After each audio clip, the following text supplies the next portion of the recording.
Olá, boa tarde, gente. Então, hoje é o dia 6 de dezembro de 2021. Esse é o nosso 14º encontro da disciplina. Portanto, rapidamente, assim, reforçando mais uma vez que na próxima segunda é a aula final da disciplina e nós daí vamos consagrar essa aula à discussão dos textos que vocês deverão entregar para o ano que vem, e daí lá nós marcamos a data certinho, que é a avaliação demandada para que vocês possam ter um conceito na disciplina. Então é muito importante que vocês tragam aqui as temáticas para não correr nenhum risco de repente estar pegando um caminho inicial um pouco enviesado aí, e lá na chegada, né, mais adiante, ter alguma dificuldade. Então, para evitar isso, nós vamos no dia 13, então, além de ouvir os colegas, que certamente vai enriquecer a avaliação do próprio trabalho, né? Então, hoje é um dia bastante especial da nossa disciplina. Nós contamos aqui com o professor doutor Alessandro Cavacin Alves, que muito gentilmente aceitou o convite formulado para estar aqui na disciplina. Então, o título da exposição de hoje é Educação e Política do Paraná, uma análise a partir do Brasil Imperial. Então, essa é a temática geral. Aí, então, para que se faça uma apresentação mais detalhada, para que vocês tenham aí essa perspectiva também, eu passo a palavra para a Julieta, que aí faz uma apresentação mais aprofundada aí do professor Alessandro. Agradeço muito, professor, pelo prazer conhecê-lo aqui hoje, conhecer de nome, né, porque a Julieta sempre faz menção ao seu trabalho, mesmo antes de nós começarmos a trabalhar juntos na disciplina. É bastante recorrente a menção, quanto ela aprecia o seu trabalho. Então, estou bastante feliz de ter a oportunidade de ouvi-lo aqui hoje. Então, fica à vontade, né, Julieta? Obrigada, Júnior. Olá a todos e todas. Estamos aqui, então, hoje com uma grande satisfação, né, de receber o Alessandro aqui no nosso espaço, né, do PPGE. Agradecemos, então, antecipadamente a sua fala. Realmente, de fato, o Júnior abriu bem a fala, dizendo que você já é referência para nós, tanto na disciplina, né, de tópicos intelectuais de história da educação, quanto no próprio grupo de estudos que nós temos aqui no PPGE, que é História, Intelectuais e Educação. Então, assim, Alessandro, é realmente uma grande alegria encontrá-lo novamente, também colega, amigo, né, de longa data. Vale lembrar aqui, né, da nossa relação de amizade, de companheirismo, de pesquisa, né, desde o doutorado no Núcleo de Estudos Paranaenses da Universidade Federal do Paraná, grupo esse que é coordenado pelo professor doutor Ricardo Costa de Oliveira. Então, assim, Alessandro, é sempre uma grande satisfação receber alguém lá da sociologia aqui na UEPG, e especialmente aqui na educação, onde nós temos uma franca abertura a essa análise da relação mesmo, não só da sociologia, como da sociologia política, né? E como isso, essa abordagem faz assim, uma grande diferença na nossa compreensão sobre a história da educação, especialmente. Bem, o currículo do Alessandro já é um currículo bastante extenso, né? Então eu vou procurar fazer aqui uma leitura resumida, né, do seu Lattes.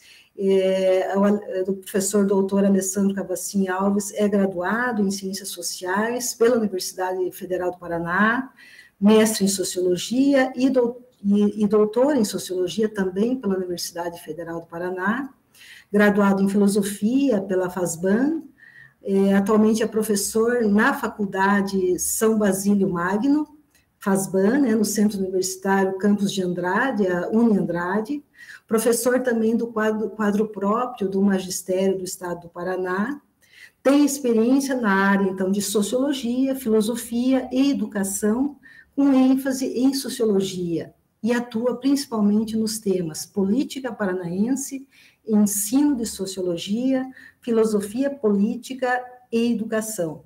Quero lembrar aqui também, além da bibliografia sugerida, da tese, né, do professor Alessandro, que está aqui consubstanciada nesse livro, né, eu vou aproximar um pouquinho mais da câmera, mas vou ler para vocês, né, que é sobre a província do Paraná e sua Assembleia Legislativa, onde o Alessandro faz uma análise fantástica sobre a força da política das famílias tradicionais num período extremamente significativo, que é de 1853 a 1889. E hoje, além da bibliografia que ele já nos indicou, que ele falará aqui a partir de estudos até mais recentes, né, com base nessa trajetória, o Júnior já colocou, e eu vou reforçar, então, né, o título, que é, na fala de hoje, um título bastante importante aos nossos estudos de História do Paraná, lembrando que nós já discutimos na aula passada sobre a questão da história da educação no Brasil Imperial.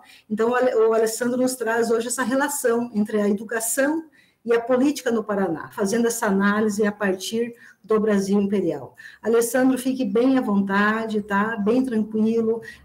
Quero já agradecer aqui ao professor Jefferson Mainardes, que irá colocar essa fala no nosso canal do YouTube do PGE, uma análise muito importante para todos nós, né? E deixo você bem à vontade, bem tranquilamente, para fazer suas colocações. Muito obrigada.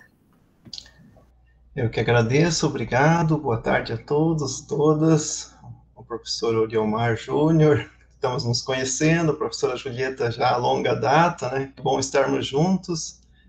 Então, obrigado de estar aqui. Também gostaria que acompanhem paralelamente a disciplina de vocês, né? Gosto muito. Esse ano, inclusive, tive a oportunidade de trabalhar com a Miliana Maier, né? Que saiu aí né, do grupo de vocês. E agora, por causa do doutorado, a gente acabou se afastando um pouco da Milena, mas acho que a gente retoma os trabalhos com ela, né, para mostrar que nós estamos próximos, né, de repente a gente pode estar trabalhando juntos aqui, né, como aconteceu com a Milena. Bom, então eu preparei alguns slides, né, eu vou compartilhar aqui com vocês, e daí vocês vão também... eu vou conversando só a partir deles. Vou achar ele aqui.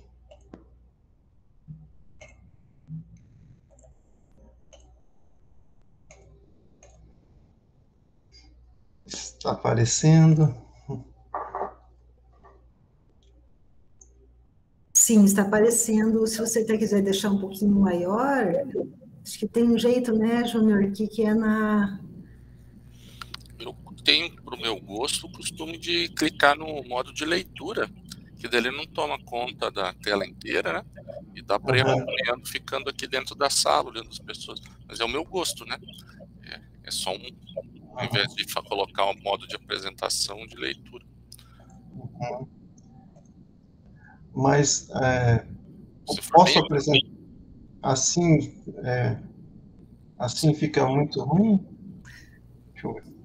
É bem baixo ali na direita, olha, se você colocar o mouse ali bem mais para a direita, na aba, já abre ali, vai aparecer o modo de leitura passando por cima dos ícones ali.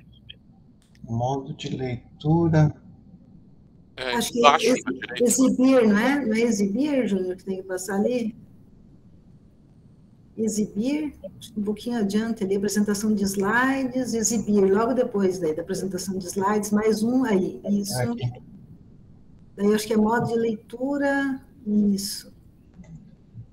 Ah, ótimo. Uhum. Excelente.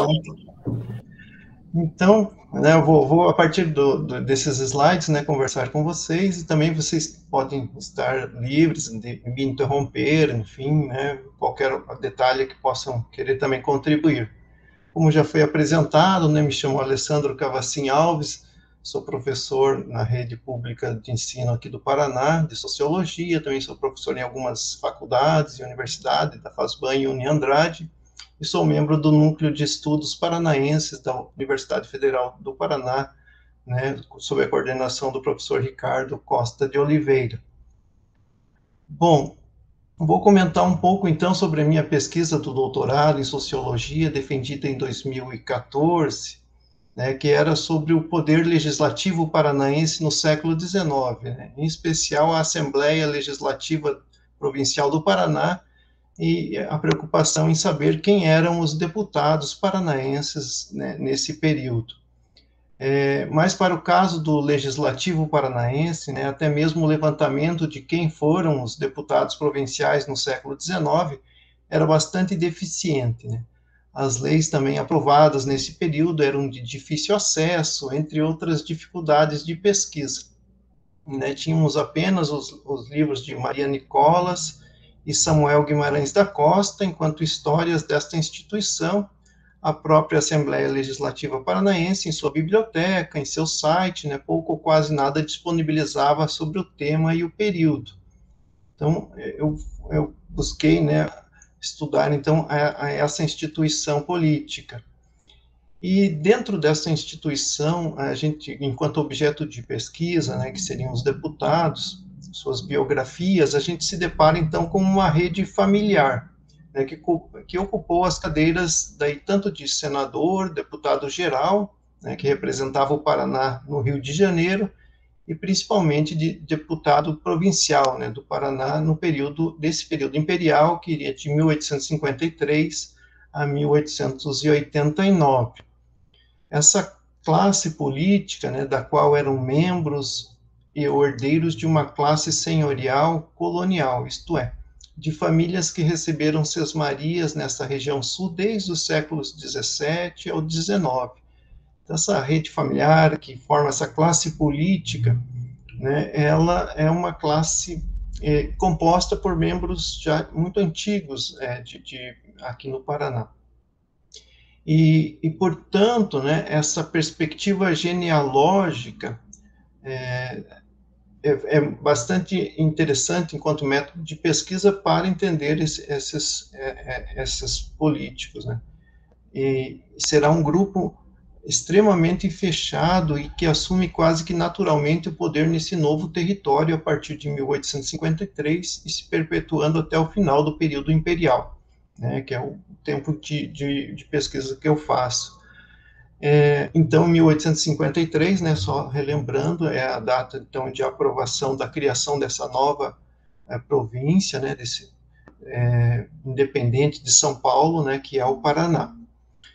E também, frente a isso, sempre a preocupação com esse contexto histórico brasileiro, né, pós-independência política de 1822, sua primeira Constituição de 1824, e algumas reformas na Constituição, como o Ato Adicional de 1834, as leis interpretativas do Ato Adicional a partir de 1840, né, vão formando esse contexto institucional, que a gente chama na sociologia, né, fundamental para que esta classe política, essa classe senhorial, com sua estrutura familiar, né, tenha um acesso, então, ao poder de Estado, né, ao governo.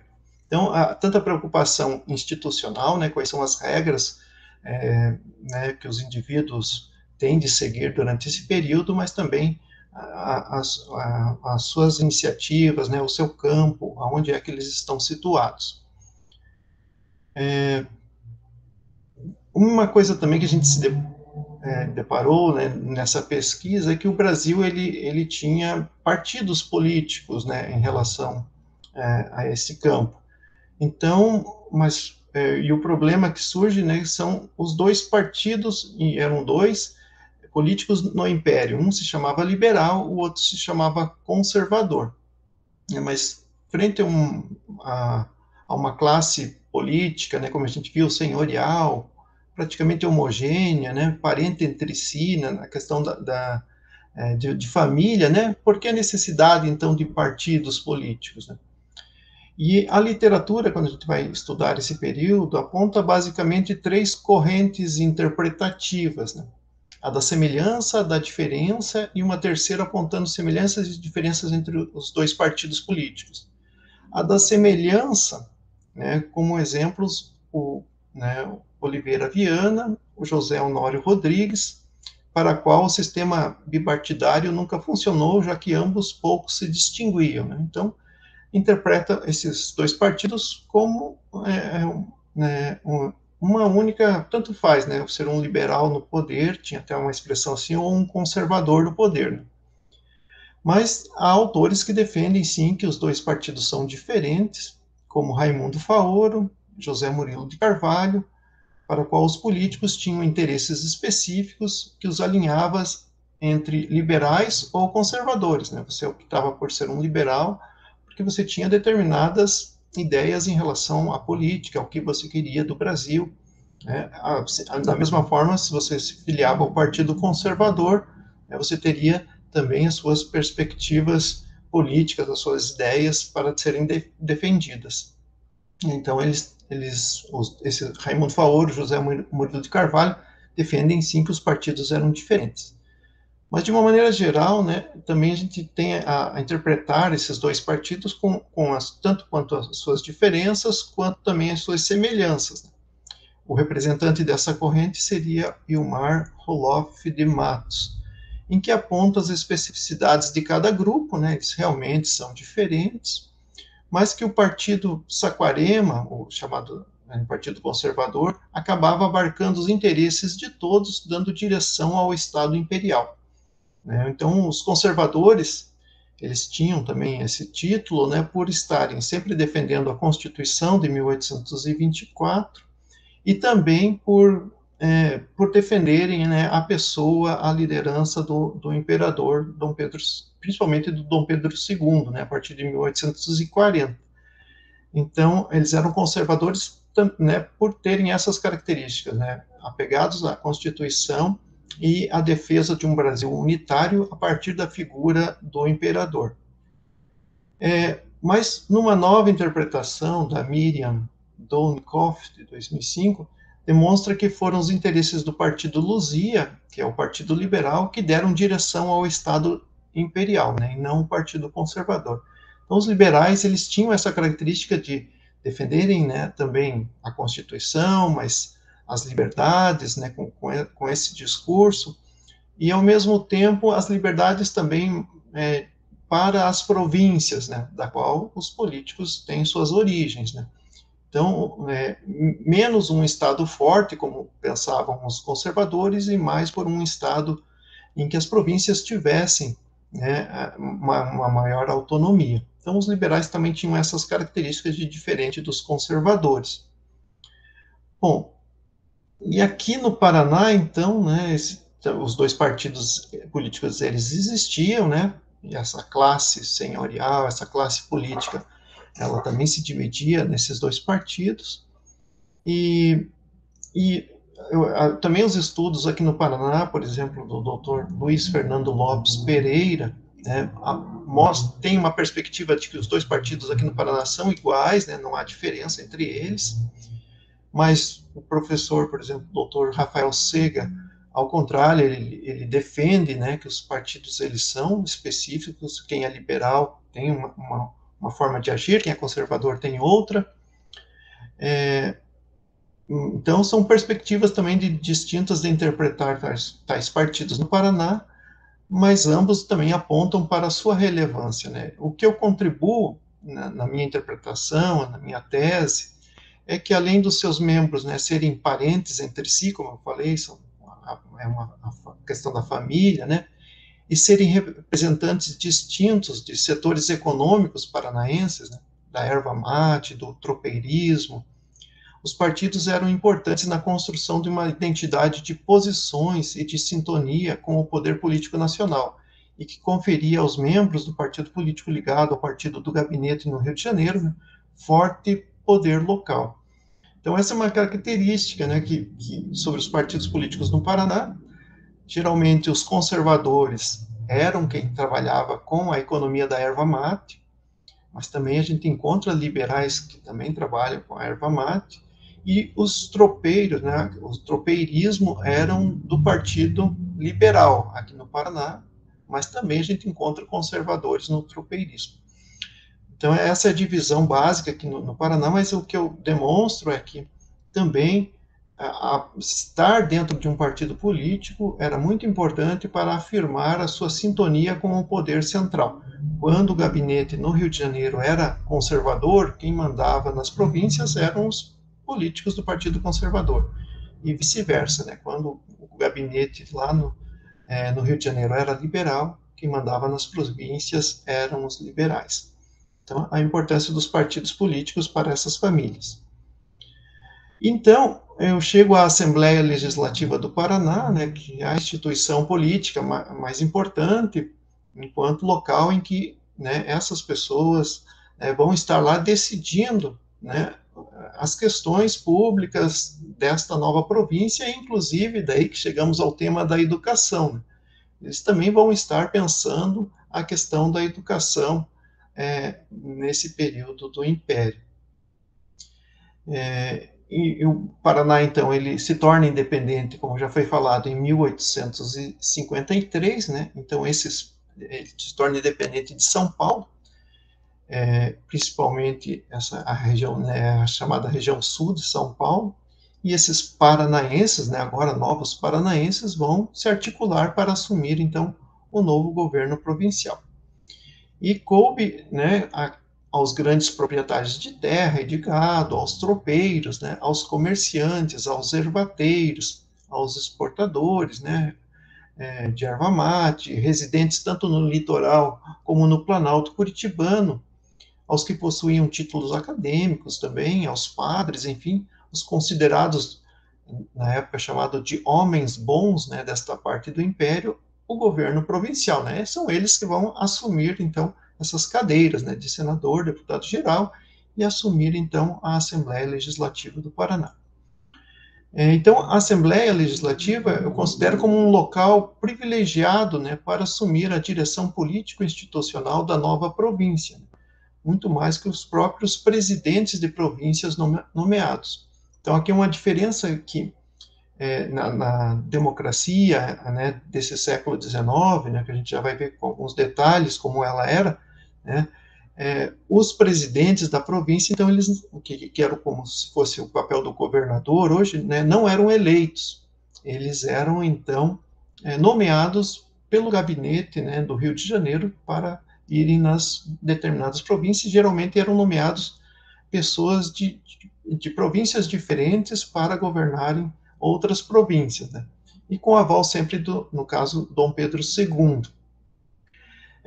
Então, o presidente da província é um cargo muito rotativo, né? Então, de repente tem um baiano governando o Paraná, mas ele, às vezes, em 3 meses ele já sai, vem uma outra pessoa, né? Já a Assembleia Legislativa, não, é uma reunião, por mais que seja, na época, apenas de 2 meses era a reunião que eles faziam, era uma reunião diária, em 2 meses eles tinham que organizar a casa, como a gente diz, né, e decidir, né, o orçamento, né, tudo que os presidentes depois, como enquanto representantes desse poder executivo, deveriam fazer.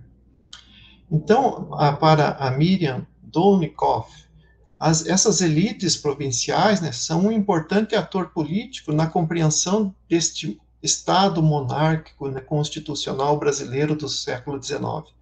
Ela também chama atenção, né, essas pessoas, né, essa elite política, principalmente a partir das assembleias legislativas, né, são importantes enquanto atores políticos, né, para compreender até o Estado monárquico que nós tínhamos. E a autora defende a tese da importância de se considerar as elites provinciais enquanto agentes fundamentais na construção do modelo de Estado unitário no Brasil, quando se buscou estabelecer um pacto federativo que respeitava e dava voz, através do parlamento, tanto o provincial quanto o geral, a essas elites locais. Então, e nesta pesquisa, então, que eu passei a realizar, né, algumas fontes, né, questões teóricas e metodológicas aplicadas ao trabalho, né, era encontrar, então, mais detalhes, né, sobre o processo eleitoral, sobre quem eram essas pessoas, né. Então, aqui eu coloquei, né, a gente tem disponível, né, a lista de votantes qualificados da província do Paraná a partir de 1854, que trazem dados como idade, estado civil, filiação, profissão, renda dos votantes. Ela está disponível e você tem essa lista de votantes elaborada em todos os municípios do Paraná em todos os anos, né, porque ela tinha que ser feita todos os anos. Também, né, esses detalhes sobre os partidos políticos, quem era liberal, quem era conservador, também a gente tem esse acesso, né, vai encontrando os jornais de época, né, em especial 19 de dezembro, a Gazeta Paranaense, na qual publicavam-se os atos do governo executivo, né, os diários do Poder Legislativo, enfim, e são periódicos também que estão disponíveis agora, né, na Hemeroteca Digital Brasileira, da Biblioteca Nacional. Nós temos uma obra também genealógica muito importante, né, que é a Genealogia Paranaense, do Francisco Negrão, em que muitos desses nomes, né, estão lá, a gente pode encontrar eles, e obras genealógicas também, que vão sendo realizadas por outros autores, como o professor Ricardo Costa de Oliveira, né, do Núcleo de Estudos Paranaense. E também a gente vai encontrando os discursos de abertura e encerramento da Assembleia Legislativa, o primeiro pelo presidente da província, o último pelo presidente da Assembleia, a legislação eleitoral, né, desse período, as leis e decretos da província do Paraná. Então são essas as fontes que a gente vai, fontes mais primárias que a gente vai trabalhando. E a metodologia privilegiada, então, é a biografia coletiva ou prosopografia dos políticos paranaenses desse período, né? A gente vai levantando o nome deles e depois vai, de uma forma conjunta, né, vai levantando também a biografia de cada um, e de forma conjunta a gente vai buscando algumas características que estão presentes em todos eles, né, como uma forma de entendê-los enquanto um grupo, né, enquanto uma classe. E eu fui realizando, então, fichas biográficas, né, dos senadores paranaenses da época, né, dos deputados gerais, dos deputados provinciais eleitos a partir de 54, e formou um total de 188 indivíduos, né? 188 fichas biográficas.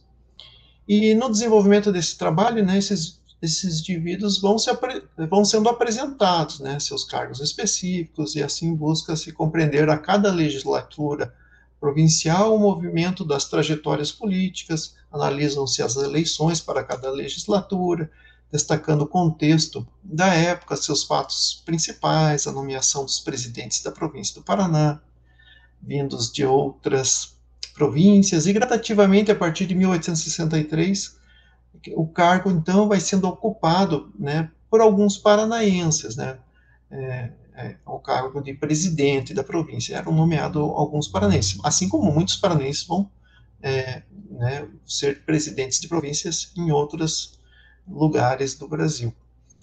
É uma grande crônica política, né? Como disse a professora Julieta, né? Acredito que faltava um pouco isso na literatura desse período, né? Então eu faço essa crônica política numa tentativa de reconstruir os fatos a partir da leitura descrita dos jornais do século XIX, mas sempre atento, claro, ao viés ideológico dos periódicos, mas a gente vai construindo isso, e com esse olhar para essa classe política. E esta crônica política é descrita no sentido de se perceber como se comporta, como eles se comportam, né, bem como quem são seus líderes, o campo de ação, os capitais sociais e simbólicos, hábitos, trocas matrimoniais, enfim, outras questões, como aponta o Bourdieu, né, em suas pesquisas, da importância de entender esses capitais, esses campos, esses hábitos. E daí a gente se depara, então, com o conceito, né, fundamental, que é a instituição família. É uma instituição que se deve analisar é a família, na qual considero ser um elemento também poderoso de unificação dessa classe política paranaense. Elemento que José Murilo de Carvalho, por exemplo, lá na sua tese de doutorado, A Construção da Ordem, a Elite Política Imperial, né, que é um clássico também né, da leitura sobre esse período, né, na época em que ele escreve, não destaca a família como um dos elementos poderosos de unificação do Estado brasileiro. Ele coloca outros elementos, mas que depois, em seus estudos posteriores, né, ele também começa a apontar como fundamental, né? Tem uma coleção que ele é um dos organizadores, né, em que ele vai trazendo, em que os organizadores vão apresentando, trazendo, né, vários livros sobre políticos do Império, né, políticos de destaque do Império, né, o Dr. Zacarias de Góes e Vasconcelos, o Visconde do Uruguai, né. Por exemplo, esse do Visconde do Uruguai é escrito, inclusive, pelo José Murilo de Carvalho. Eles fazem uma biografia de cada político e depois colocam os textos desses políticos. Aqui você vai perceber no Visconde do Uruguai como a família é fundamental para se entender este político brasileiro. Ou também, como, né, a professora Maria Julieta, né, sempre destaca também na sua tese de doutorado, né, isto gera um espírito de família que você observa, né, como nos próprios discursos desses políticos, né, no caso, pensando nos políticos tradicionais paranaenses, né, suas produções acadêmicas, enfim, como é o caso do Bento Munhoz da Rocha Neto, Davi Carneiro, Brasil Pinheiro Machado, né. Você vai observando esse elemento poderoso de unificação, né, em vários estudos também. Ou mesmo aquela obra que eu falei que é bastante importante, né, Genealogia Paranaense, do Francisco Negrão, e outras obras de genealogia, né, nada mais é do que histórias de família, né, de como que, né, quem eram os pais, enfim, avós, bisavós, né. Então, a instituição familiar, né, demonstrando a sua importância. Autores como Oliveira Viana, né, que vai também destacar muito essa questão do complexo da família senhorial, da qual retira o conceito de clã parental, clã eleitoral, chefes ostensivos, né, que Oliveira Viana também utiliza muito. A gente tem o Darcy Ribeiro também, né, em que ele, né, mostra a questão da política matrimonial, cunhadismo, toda essa influência que exerce sobre a sociedade a partir desses conceitos. Então, essa prosopografia dos políticos eleitos do Paraná no século XIX, né, ela teve por objetivo também responder em especial a duas questões.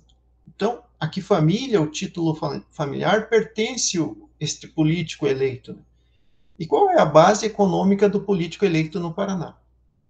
Então, eu vou realizando esta, né, a partir das biografias, eu vou buscando responder essas questões.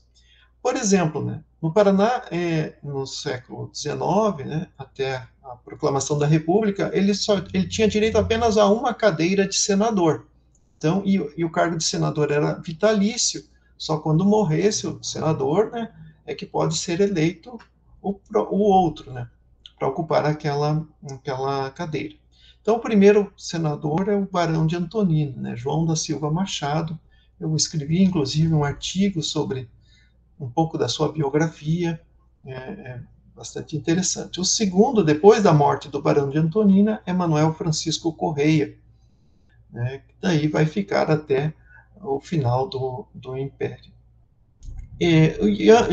Ambos, né, são sobre o Manuel Francisco Correia, ele não é barão nem visconde, né, porque ele pediu ele não queria ter esses títulos, né, foi oferecido várias vezes, mas ele se recusou a ter. Mas ele era muito amigo, né, da família imperial, inclusive quando vinham para o Paraná passavam na casa dele, né, do Manuel Francisco Correia.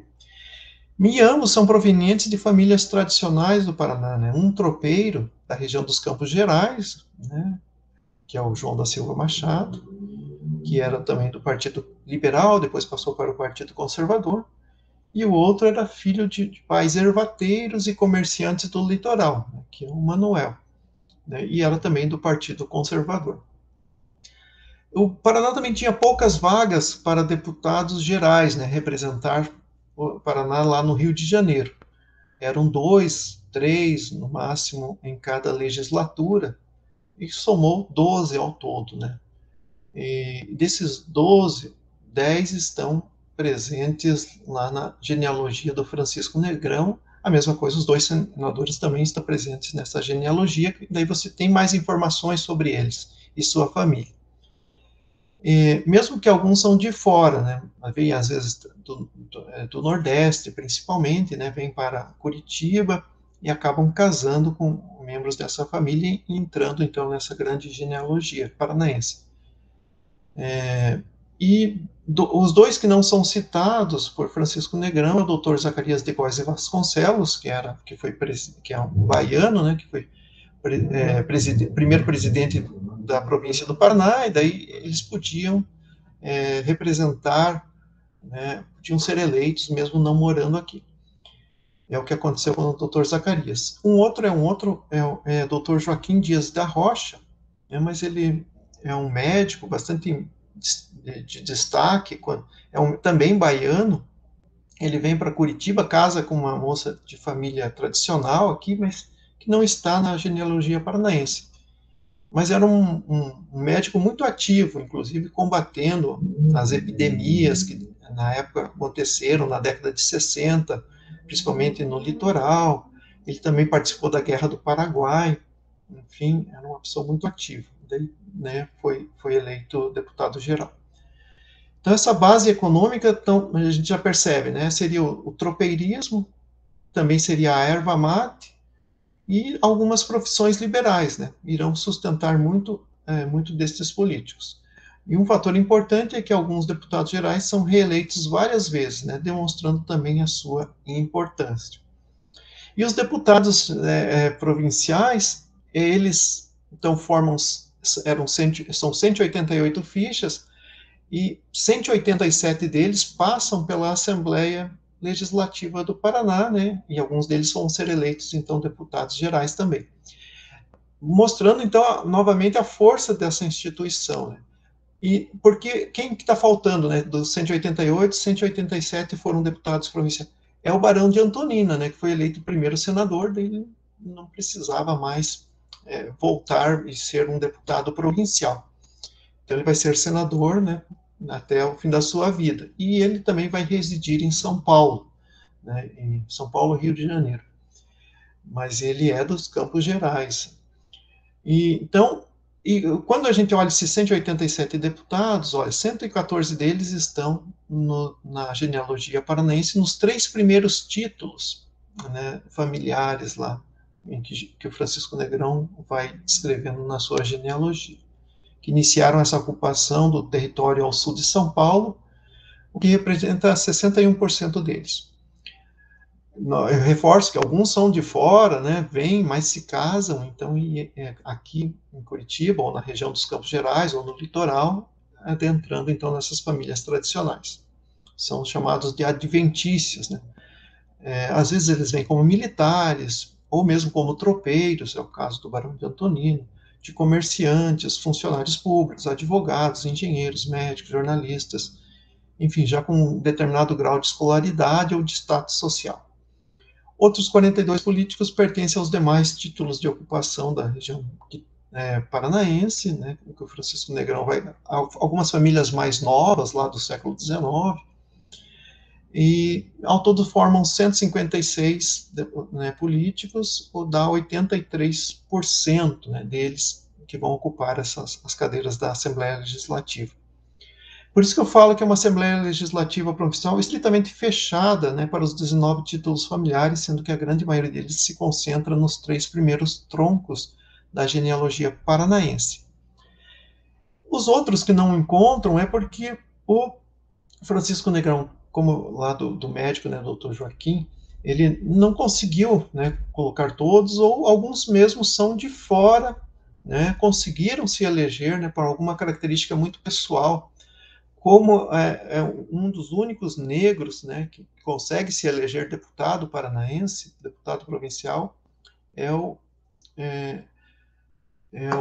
André Rebouças, né, porque ele e o seu irmão Antônio Rebouças, né, eles tinham interesses. O Antônio Rebouças trabalhava aqui no Paraná, o André era mais ligado ao Rio de Janeiro, né, a família imperial, mas na época da construção, de se pensar a construção da ferrovia, então o André Rebouças foi encaixado na lista lá, que era permitida para ser um dos candidatos, e ele acaba se elegendo, né? Mas para uma única legislatura. Mas é um exemplo assim de como que uma pessoa de fora, né, enfim, fora dessa rede familiar, às vezes consegue se eleger por alguma dessas características. É, né? O caso do André Rebouças, né, esse grande engenheiro brasileiro. Então, eu vou vendo então essas características dele, essa questão familiar, então ela é muito forte, como a gente vê pela genealogia. Alguns têm mais mandatos, né? A maioria, 83% deles, são mandatos curtos, 1, 2, no máximo 3, né? E a gente vai prestando atenção naqueles que vão se reelegendo mais, né? Mais de 4 mandatos, 5, 6 mandatos, 7. É bem provável que esses são os políticos que a gente vai chamar de líderes, né? Enfim, por vencerem mais eleições. O perfil educacional deles, né, nessa prosopografia, 39% possuem títulos acadêmicos, os demais são fazendeiros, tropeiros, comerciantes, militares, cargos públicos, ervateiros. O partido político, há um equilíbrio entre liberais e conservadores, há uma mínima troca de legenda,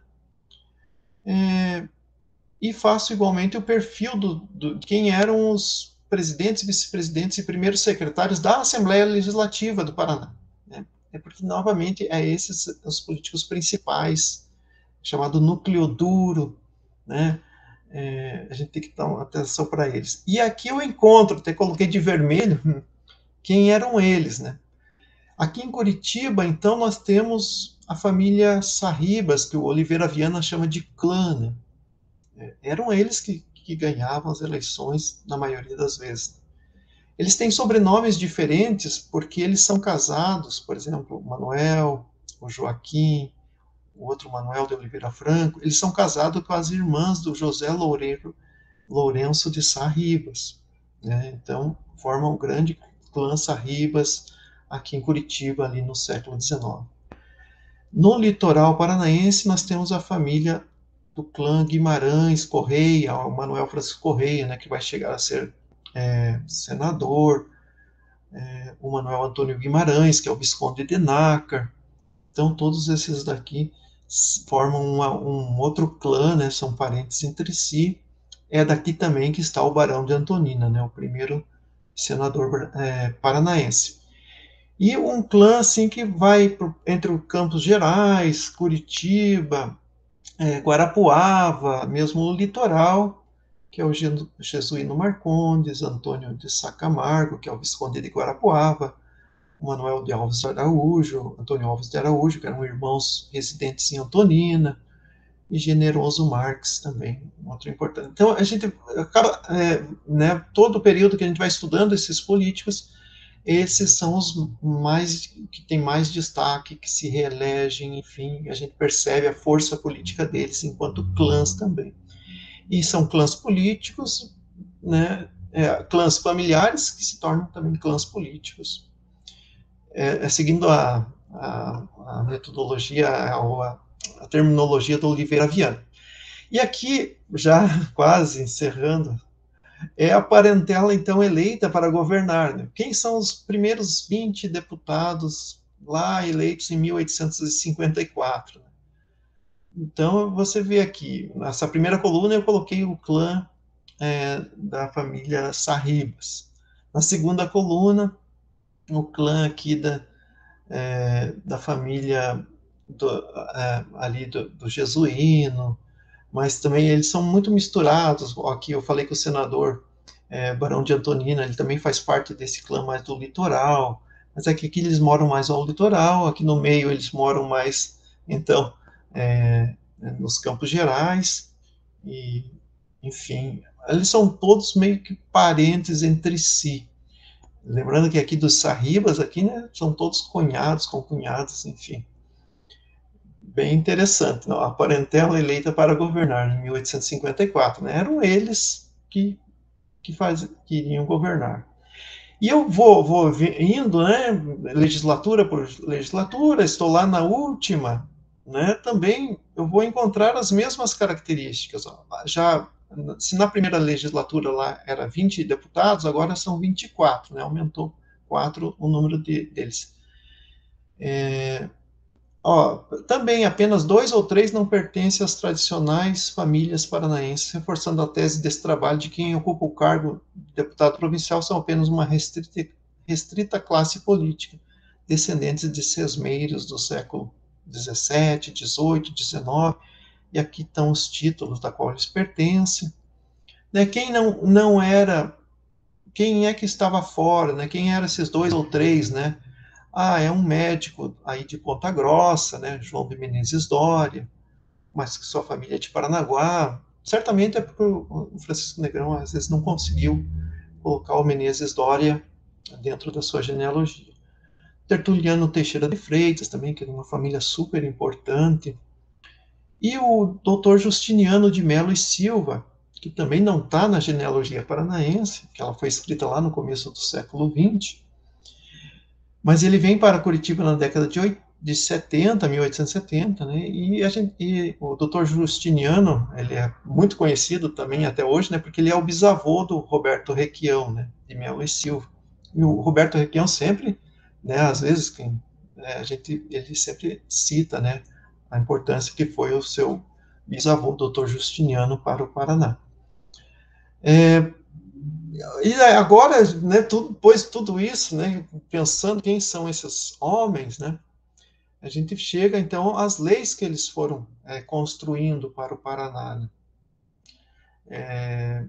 Então, sobre educação, né, eu não coloquei aqui o total geral, mas de todas as leis que eles fizeram, né, sobre educação, são 226 leis específicas sobre a educação no Paraná. Né? A gente já vai ver no próximo slide sobre o que elas falam. E eles aprovavam, então, né, de acordo com a Constituição, né, as posturas municipais, que eram o que cada município pode ou não fazer. Eles também legislavam sobre a criação de novos municípios, freguesias, limites, comarcas. Todo ano eles aprovavam, né, o orçamento provincial e também o orçamento municipal. Eles também aprovavam as obras públicas, incentivos, feriados, né, funcionários públicos, a força policial, os impostos. Né, é o papel que eles tinham. Né, e também algumas leis referentes à própria organização da Assembleia Legislativa. Mas então, chamando a atenção só para as leis em relação à educação, né, foram 226.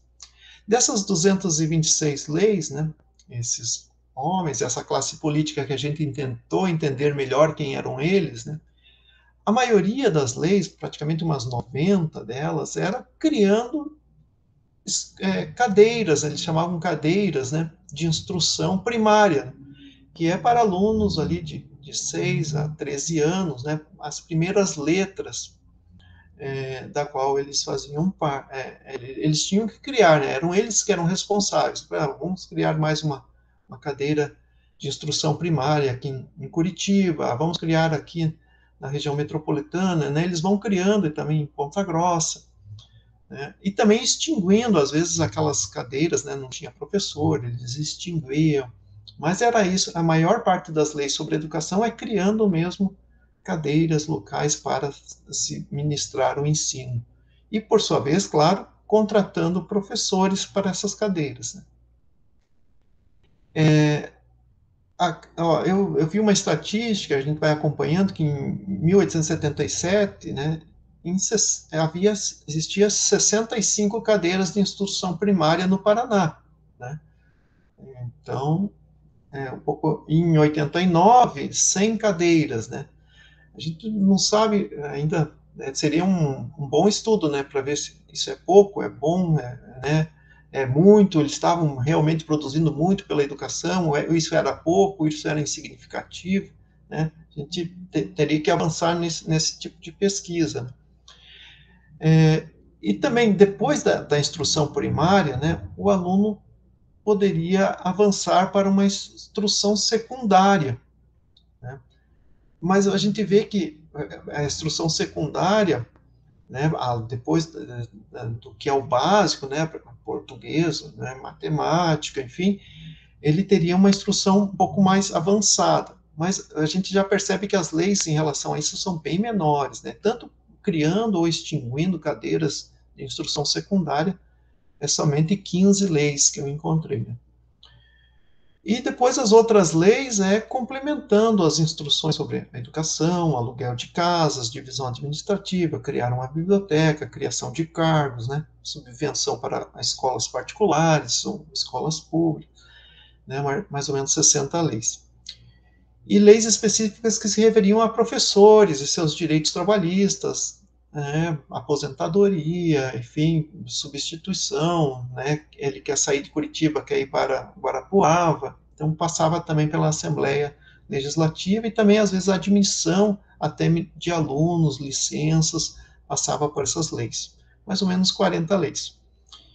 E também leis sobre a formação de professores, né, como a criação da escola normal, a criação de uma cadeira de pedagogia, né, também é uma preocupação que eles têm, né, e os regulamentos que vão sendo aprovados, né, qual é a idade, quem pode participar das aulas, até quantos quilômetros, onde é ofertado, você é obrigado a ir, enfim, todas as instruções sobre elas vão sendo publicadas, né, a partir de 57, 71, 74.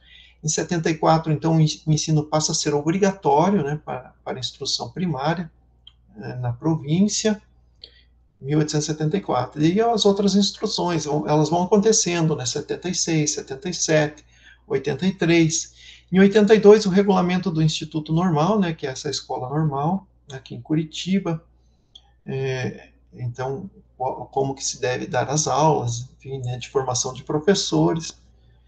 E depois tem outros regulamentos, como a construção, já se pensar, né, nas localidades também, casas escolares, né, não somente a cadeira em si, né, que poderia ser ministrada numa igreja, numa casa, né, mas de casas escolares, né, a partir de 83 a 84.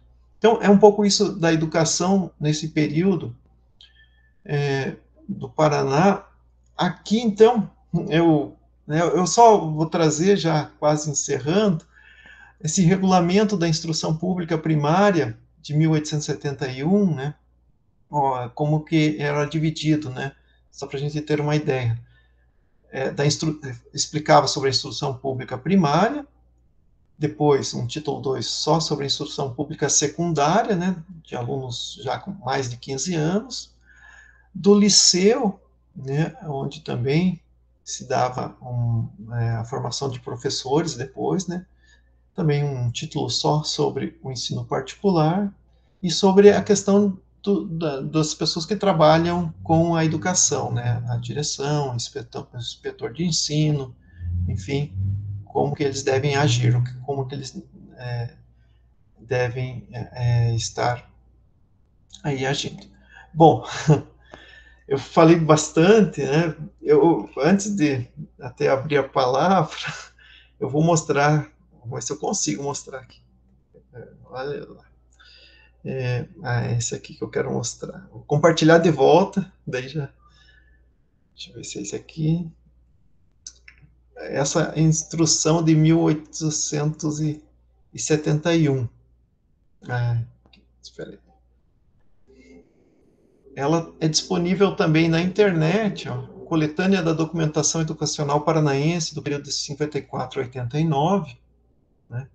Ela é bem interessante, assim, para os estudos sobre educação, né? Todas essas leis que eu comentei para vocês, elas estão aqui descritas, em 54, quais foram, tal, né, os regulamentos. Então, aqui eu vou para 71 daí.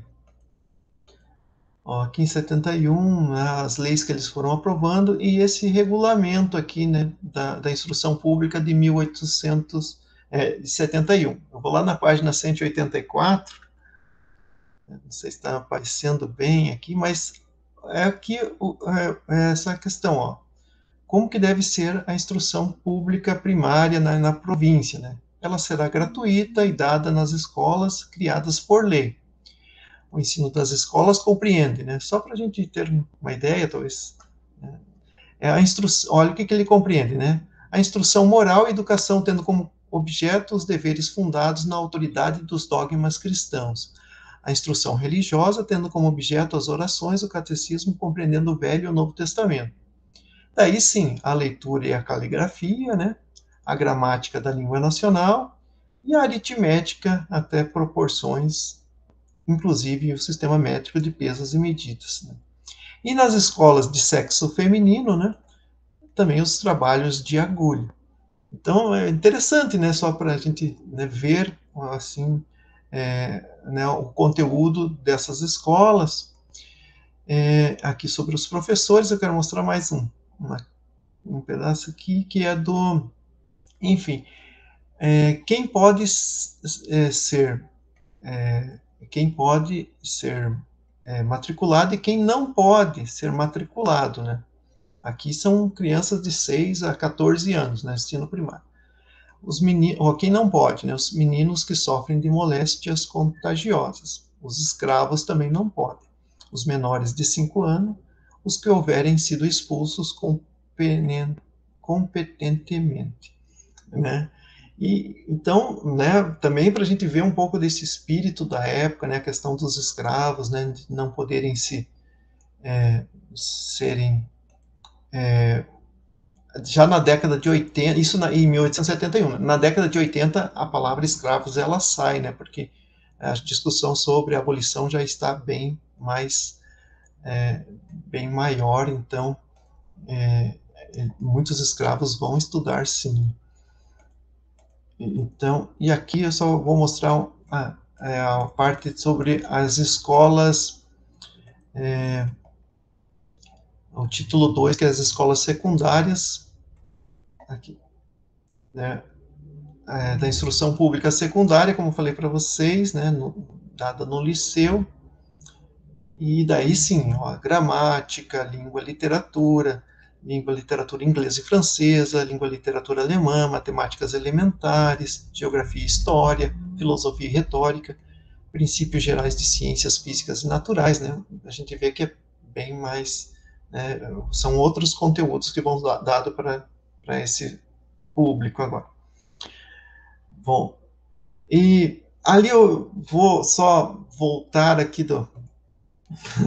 nesse livro também, Paraná Insurgente, né, que é um livro bem interessante, tem muito sobre, né, a educação nesse período, e aqui tem uma parte em que, eu vou mostrar aqui, que fala sobre o abolicionismo nas salas de aula, né, em que conta a história de como que os escravos, né, eles foram conseguindo estudar nesse período imperial, aí, né, que a gente viu em 1871, eles eram proibidos, né. E conta a história aqui de um menino chamado Ernesto Graça, ele foi premiar, ele era escravo, mas ele estudava, isso já na década de 1880, né, em 1886. E ele estudava, o Ernesto Graça, e ganhou um prêmio, né? Ele ganhou uma boa quantidade em dinheiro por ter sido um dos primeiros colocados. A Maria Julieta também apresentando. E eu achei muito interessante essa história. Ó, já em 1886, né, acho que devido às discussões sobre a abolição, né, eles estudavam, o Ernesto Graça ganha um prêmio e ele compra a liberdade dele. E utiliza do resto do dinheiro para comprar a liberdade de outros colegas que também eram escravos. E depois, com os recursos esgotados, Ernesto ainda pediu ao barão de Guimarães, certamente ao Visconde de Nácar, né, um daqueles membros das famílias tradicionais lá do litoral, um dos ilustres da cerimônia, que concedesse a liberdade a seu escravo Júlio Fernandes, também colega de turma, já tinha acabado o dinheiro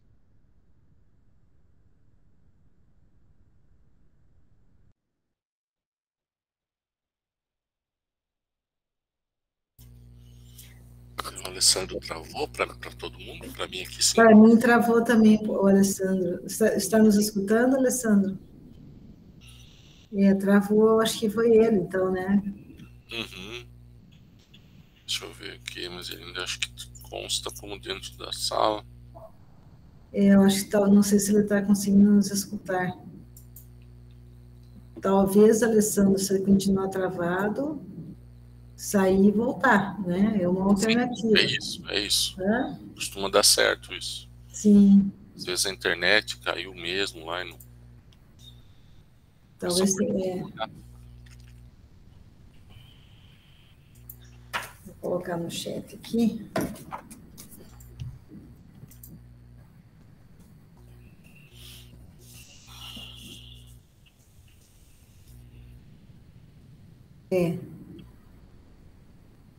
Agora... Saiu, eu achei isso. E daí ele vai voltar. Resolvido. Está sem o som. Sem o som. Ligar o microfone. Tudo bem. Tranquilo. Caiu, acho que a minha ligação. Acontece. Mas, olha, seria isso que eu tinha preparado, né? Podemos conversar agora um pouco mais, ou não sei como é que está o tempo, né? De